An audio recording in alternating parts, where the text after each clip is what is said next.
When you're wrestling in the garden, something special is bound to happen.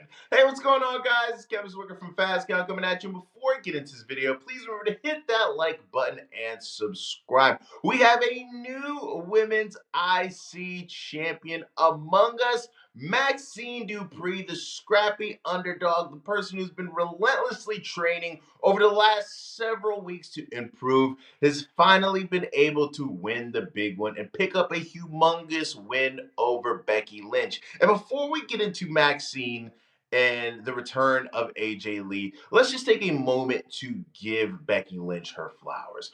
Over the last several weeks, she has worked with a returning AJ Lee at WrestlePalooza.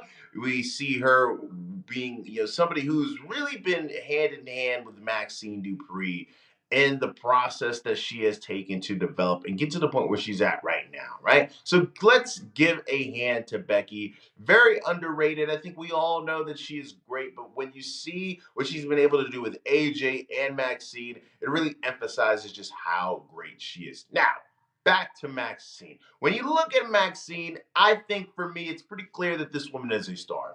Obviously, she's very attractive, has an athletic background, for her work in NXT and prior to her even getting into the wrestling business. I think that this is a perfect opportunity for WWE to find themselves a new star in the women's division.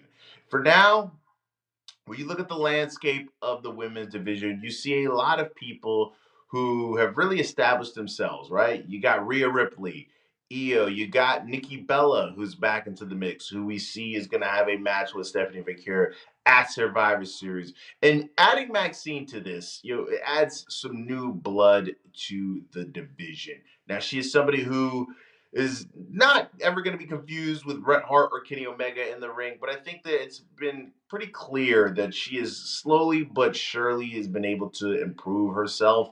And now that she's been given an opportunity to run with the ball, it's going to be interesting to see how WWE books them. Now, WWE, if you looked at the product over the last maybe year or two, they have done a very good job at creating these moments when it comes to these big title changes. But something that they have really kind of dropped the ball on is capitalizing it and making it very compelling.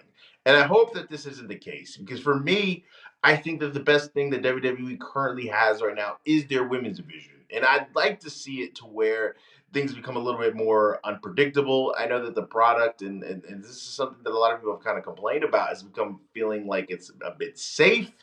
And now that we're getting people like Maxine opportunities to where we could just kind of shake things up a bit, it gives me hope that the product is going to become a little bit more exciting sooner rather than later. Now, what we saw earlier with the inclusion of AJ Lee, it looks as if we are building towards Becky Lynch joining in on the War Games match and AJ Lee joining in on Rhea Ripley's team for the War Games match. This feud between these two ladies is not over. It wasn't, a one-off at WrestlePalooza.